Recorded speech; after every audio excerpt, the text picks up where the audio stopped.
لیکن انشاءاللہ میں دعوے کے ساتھ کہہ سکتا ہوں کہ میری سیاست صاف ستھری رہی ہے. تو میں نے کبھی مفاد کی سیاست نہیں کی. آج بھی جب آپ دیکھیں کہ ہمیں دھمکیاں ہیں, ہمیں ہمارے کاروبار گرائے جا رہے ہیں, حالانکہ میرا تو 9 مئی کے واقعات کے ساتھ کوئی واسطہ ہی نہیں ہے. اور میں سمجھتا ہوں کہ نگران حکومت کو یہ دیکھنا چاہیے کہ دیکھیں آپ نے 9 مئی کو, جس کی ہم بھی مذمت کرتے ہیں, جس کی کوئی بھی سیاسی جماعت اس ملک کی نہیں چاہتی کہ وہ ریاستی اداروں کے خلاف اس ملک کی نظریاتی اس جو اساس ہے اس کے ساتھ ٹکراؤ کرے, اور یہی موقف جو ہے پاکستان تحریک انصاف کا ہے یقیناً. تو 9 مئی کے واقعے کو آپ نے مذاق بنا دیا ہے. آپ ان لوگوں کو نہیں گرفتار کرے جو 9 مئی والے ہیں. آپ کے ساتھ جو شامل ہو جاتا ہے استحکام پارٹی میں, آپ کے ساتھ جو شامل ہو جاتا ہے پارلیمنٹیرین والی پارٹی میں, تو اس کا 9 مئی کا گناہ معاف. دیکھیں یہ اسی چیز کو دیکھ کے عوام جو ہے وہ ہٹ چکی ہے پی ڈی ایم اور نگران گورنمنٹ سے.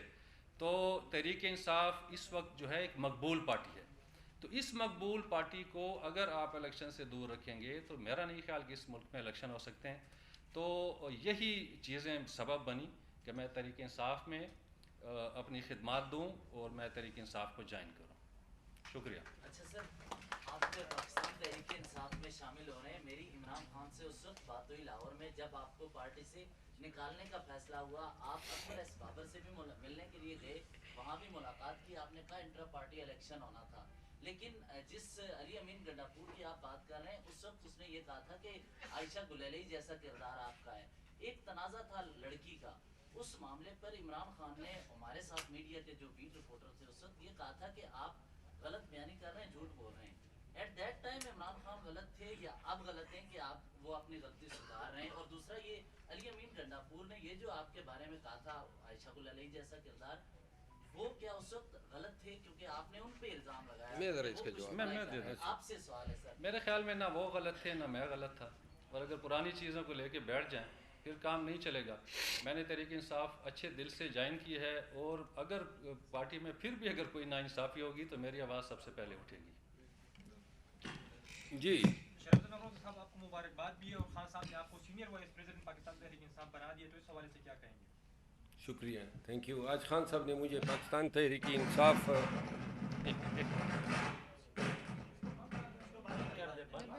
جی خان صاحب نے آج مجھے Pakistan P T I Pakistan کا سینئر وائس پریزیڈنٹ مقرر کیا ہے, جس میں خان صاحب کا مشکور ہوں.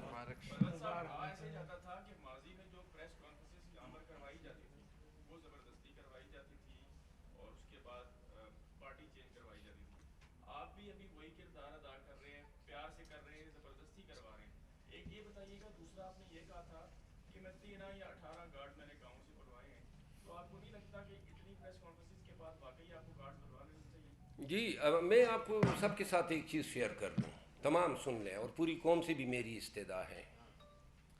میں سمجھتا ہوں کہ میں اپنی زندگی کے انتہائی خطرناک موڑ سے گزر رہا ہوں. میں بالکل موت کے دہانے پہ ہوں. مجھے اچھی طرح علم ہے, مجھے تازہ تھریٹس آئی ہیں, اور ان کے پاس میرا علاج کوئی نہیں ہے سوائے وہی جو وہ سمجھ رہے ہیں. اور میں صرف ایک چیز کہنا چاہتا ہوں, اس میں ایک کے پی کا سیاستدان ملوث ہیں. دے وانٹ ٹو ایلیمینیٹ می, وہ ختم کرنا چاہتے ہیں مجھے. اور میں آپ کو قسماً کہتا ہوں کہ میں اپنے اندر سے کوئی زندہ ہی نہیں ہوں, وہ ختم ہی کیا کریں گے. تو لہٰذا ڈنکے کی چوٹ پہ میں ایک دفعہ پھر کہتا ہوں, پشتونوں نے, کے پی کے لوگوں نے اور پی ٹی آئی کے لوگوں نے, پنجاب کے لوگوں نے مجھے اتنی عزت دی ہے کہ آج میرے جانے سے آپ کے ساتھی گئے تھے اور عوام امڑ آتے ہیں. میں کبھی بھی کسی بھی قیمت پہ اس عزت اور احترام کو, ان کی آنکھوں کو نیچے نہیں ہونے دوں گا. اور دوسری بات, میں تمام کو علم ہونا چاہیے کہ میرے لیے, میں اچھی طرح سمجھتا ہوں, شاید 2 دن ہو 4 دن ہو, لیکن یہ قربانی دینی ناگزیر ہے اور پاکستانیوں کو دینی ہوگی. اور کوئی ایسے ملک میں زندہ رہنے کی کوئی خواہش ہی نہیں ہے جہاں قانون کی حکمرانی نہ ہو, جہاں غریب, معذور, مجبور عوام جو ہیں ان کے ساتھ یہ رویہ اپنایا جا رہا ہو. تو لہٰذا عزت کی موت بہتر ہیں اس غلامی کی زندگی سے جو آئندہ وقتوں میں اس قوم کا مقدر بننے والی ہیں.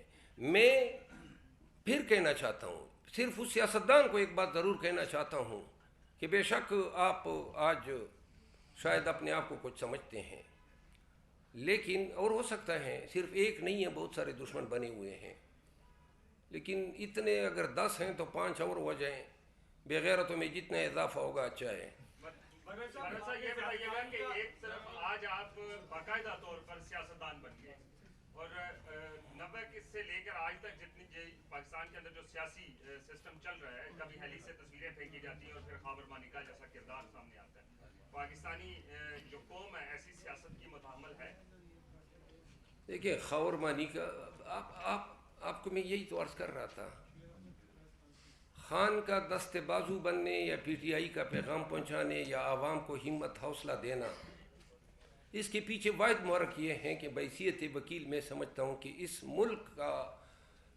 ملک کی قسمت جو ہیں وہ رول افلاح ہونی چاہیے. خاور مانیکا اور خاور مانیکا جیسے 20 کردار جنہوں نے اپنے بیان طوطی کی طرح رٹائے ہوئے پڑھے, ایسے عوامل کو, ابھی آپ کے 2 ساتھی نے سوال کیا کہ جی یہ زبردستی کی پریس کانفرنس ہے, اللہ تعالیٰ نے وہ جو ساتھی تھا وہ کدھر چلا گیا ماشاء اللہ, تو کوپڑی تو آپ کی بڑی ہے, تو آپ کو زبردستی کی پریس کانفرنس اور رضا کی پریس کانفرنس کا تو بالکل علم ہوگا. آپ یقین کریں میرے بھائی, یہ وہ لوگ ہیں جو مجاہد ہیں, جو اس کڑے وقت میں آ کے ہمارا علم بلند کر رہے ہیں. آپ یقین کریں خدا اور رسول حاضر ناظر ہیں کہ ہم اس جہاد, اس جنگ, اس کاس کی بہت بڑی قیمت چکا رہے ہیں اور کوئی بھی قیمت چکانے کے لیے تیار ہیں. اور جب تک اپنے اندر سے اس خوف کو آپ نکالیں گے نہیں, ایک دفعہ خوف کو نکالو نا, پھر کوئی خوف, کوئی گرفتاری کا ڈر, کوئی ننگا کرنے کا ڈر, کوئی مارنے کا ڈر, کوئی قتل کرنے کا ڈر, کوئی آپ کو پیچھے نہیں کر سکتا ہے. تو لہٰذا یہ جتنے بھی لوگ آج آ رہے ہیں یہ وہ عظیم لوگ ہیں, ان کی عظمت کو سلام. ان کو پتہ ہے کہ پرچے ان کا انتظار کر رہے ہیں, تکالیف ان کا انتظار کر رہی ہے, جیل ان کا انتظار کر رہی ہے, لیکن یہ گلے لگانے آ رہے ہیں. جی راول کنڈی صاحب, ایک سوال آپ سے پوچھنا تھا. آپ این43 پہ آ رہے ہیں تو کیا خیال ہے, کچھ لوگوں کا خیال ہے کہ آپ کو مولانا صاحب کو کی وجہ سے یہاں لے آئے اور ان کے مقابلے کے لیے لایا جا رہا ہے, یہ سچ ہے؟ یہ ابھی تک فیصلہ نہیں ہوا ہے. میں نے جس طرح کہا کہ غیر مشروط طور پر وہ پارٹی میں آئے ہیں, ٹکٹوں کا فیصلہ خان صاحب نے کرنا ہے, اس کا فیصلہ حتمی ہوگا. سر جی, رانا ثناء اللہ صاحب نے کہا ہے کہ 125 سیٹیں ہم لیں گے, الیکشن سے پہلے انہوں نے اناؤنس کر دیا. آپ اس بیان کو کس تناظر میں لیں گے؟ یہ بنگالی عامل کے پاس گئے ہوں گے اور انہوں نے شاید چیلا کاٹ کے ان کو بتایا ہوگا کہ 125 سیٹیں وہ لیں گے بلدیاتی الیکشن میں. کہا جا رہا ہے کہ نواز شریف جو ہے وہ 25 کروڑ عوام کا لاڈلا ہے. جی 25 کروڑ عوام کا لاڈلا آپ اس تناظر میں کہہ سکتے ہیں کہ 25 کروڑ عوام کو کے حقوق خزانے پہ بار بار ڈھاکہ ڈالنے والا ڈاکو 4 دفعہ حکومت کر کے 10 ارب ڈالر باہر بھجوا کے وہ لاڈلا پھر بھی ادھر ہی پھر رہا ہے. اس کو چپل پڑنے چاہیے تھے, یہ لوگ اس کو پرائم منسٹر بنا رہے ہیں. صاحب اس وقت پاکستان تحریک انصاف میں وہ لوگ بھی شامل ہیں جو اس وقت آپ کے خلاف بیانات دیتے تھے یا بات کرتے تھے. آپ نے پرویز خٹک یا وہ لوگ ان لوگوں کا نام لیا جو پارٹی سے الگ ہو چکے ہیں. آپ نے دعویٰ کیا کہ وہ لوگ ہی میرے خلاف تھے. تو کیا پارٹی کے اندر ابھی بھی آپ کو لگتا ہے مخالفت ہوگی, کیونکہ آپ نے کے پی کے اندر بھی ناراض ارکان کے ساتھ ملا کے مشاورت کر. اس کا جواب میں دیتا ہوں. جب اس کو ہم پارٹی میں لا رہے تھے, ہماری پارٹی کی یہ پالیسی ہے کہ جتنے بھی نئے لوگ آ رہے ہیں تو ان تمام کے آمد سے قبل ضلعی جو پارٹی کا چیپٹر ہوتا ہے اس کو اعتماد میں لیتے ہیں, ریجنل کو اعتماد میں لیتے ہیں اور صوبائی قیادت کو اعتماد میں لیتے ہیں. سنیں نا جی, تمام لوگوں کو اعتماد میں لے کے اس کو ہم خوش آمدید کہہ رہے ہیں خان صاحب کی اجازت سے.